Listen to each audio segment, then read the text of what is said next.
Hello viewers, আসসালামু আলাইকুম। Welcome back to my channel. আজকে আমি একটি নতুন রেসিপি নিয়ে হাজির হয়েছি। আজকে আমি ব্রয়লার মুরগি রান্না করব টমেটো সস এবং পেঁয়াজের বেরেস্তা দিয়ে। এমনিতে সাধারণত মুরগিটা খেতে বেশি ভালো লাগে না, তাই আমি আজকে নতুন পদ্ধতিতে টমেটো সস দিয়ে রান্না করব। রান্নাটি আমি শুরু করব। এখন এই মুরগির মাংসের সাথে আমি রাঁধুনি গুঁড়া মশলা মিশিয়ে নিচ্ছি।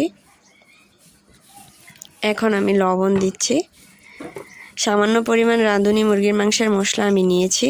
এটা এখন এই মাংসের সাথে ম্যারিনেট করে নিচ্ছি।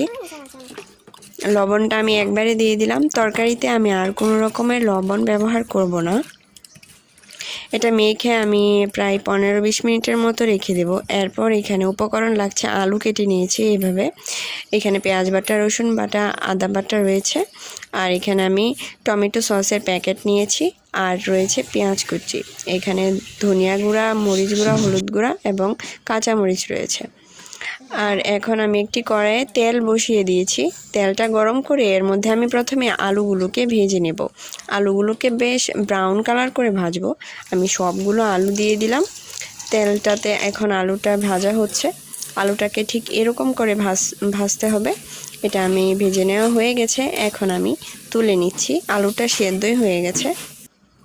এখন আমি পেঁয়াজের বেরেস্তা বানিয়ে নেব। পেঁয়াজগুলোকে আমি দিয়ে দিলাম। এখন লো থেকে মিডিয়াম হিটে আমি এটাকে বেরেস্তা তৈরি করব।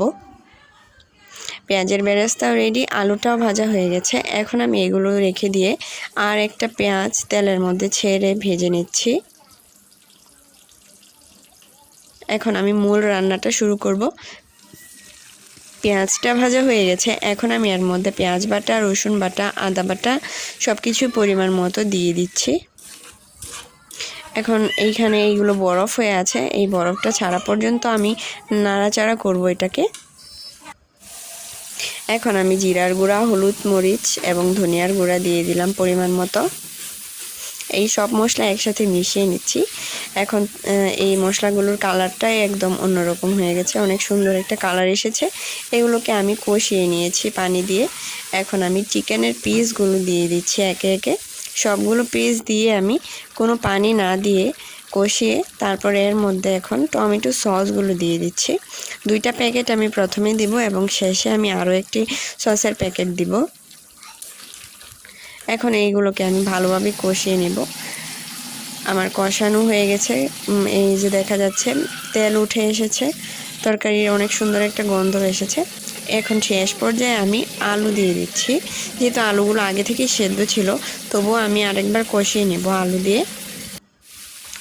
এখন আলু দিয়ে কষানো হয়ে গেছে। এখন আমি পরিমাণ মতো ঝোল দিয়ে দিচ্ছি। আমি এখানে বেশ কম পরিমাণ ঝোল দিব, অনেক বেশি দিব না, তবে আরেকটু পানি দিয়ে নেব। এই যে আমার পারফেক্ট ঝোল দেওয়া হয়ে গেছে। এখন আমি তরকারিটাকে আরও কিছুক্ষণ রান্না করব। তরকারিটাতে বলক এসে গেছে। এখন উঠিয়ে নেওয়ার আগে আগে আমি পেঁয়াজ বেরেস্তাগুলো উপর দিয়ে ছিটিয়ে দিচ্ছি এবং সাথে দিয়ে দিচ্ছি কয়েকটা গোটা কাঁচামরিচ। এতে তরকারির গন্ধটা আরও অনেক ভালো আসে। এখন এটাকে সেদ্ধ করতে থাকবো। আপনারা বাসায় ট্রাই করতে পারেন এই মজার তরকারিটি। আশা করি ভালো লাগবে। আর আমার ভিডিও ভালো লাগলে অবশ্যই ভিডিওতে লাইক করে দেবেন এবং আমার চ্যানেলটিকে সাবস্ক্রাইব করে দেবেন আমার ভিডিওগুলো সবার আগে পেয়ে যাওয়ার জন্য। তরকারিটা হয়ে গেছে আমার। এই যে আমি চুলাটা অফ করে কিছুক্ষণ রেখে দিলাম। কত সুন্দর তেল উপরে উঠে এসেছে। কাঁচামরিচের একটা সুন্দর কালার এবং গন্ধটাও অসাধারণ বেরিয়েছে। এখন আমি এটাকে সার্ভ করে নিচ্ছি। গরম ধোয়া ওঠা তরকারি, সাথে বৃষ্টির দিন, গরম গরম ভাতের সাথে অসাধারণ লাগে খেতে। আমি এখন তরকারিটা সার্ভ করে খাবার সাজিয়ে খেতে বসে যাব। যারা একঘেয়ে মুরগি খেতে পছন্দ করেন না, তারা এই ভাবে রান্না করতে পারেন। তাহলে আপনাদের স্বাদটা চেঞ্জ হলে খাবার খেতে রুচি আসবে, ভালো লাগবে খেতে।